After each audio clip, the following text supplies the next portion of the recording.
أهلين يا حلوين، بتمنى تكونوا بخير. اليوم رح نساوي مكياج للمناسبات، بتمنى يعجبكم. إذا بدكم تشوفوا الخطوات خليكم لآخر الفيديو، وهلأ رح نبدأ. أول إشي أنا حطيت الكونسيلر ثبته، وهلأ عم حط لون أورنج خفيف كتير، وعم حاول إني وزعه على الجفن بهاي الطريقة. بحاول كمان إني طلع اللون شوي لبرا، بنركز على كسرة الجفن. من هيدي الفرش اخذت لون اسود، وعم حاول اني ارسم ايلاينر بس بالاي شادو، يعني بحاول اني اعمل خط بهاي الطريقة، وبعدين راح ادمجه لجوا مو لبرا.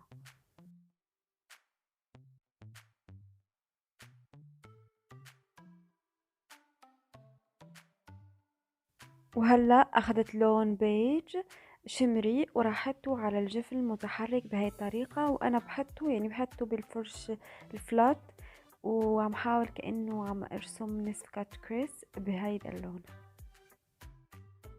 ما حبيت هيدا اللون وراح غيره بلون اغمق منه بشوي. بهاي الفرش اخذت بس شوي من اللون الاسود، وعم حاول اني ادمج اللون الاسود مع اللون الشمري. عم زيد كمان اللون الشمري باصبعتي منشان يبين بشكل واضح. وهلا بنحدد اللوك من الزاوية الخارجية بالكونسيلر بهاي الطريقة، وبحط كمان شوي تحت العين. وهلا بندمج الكونسيلر.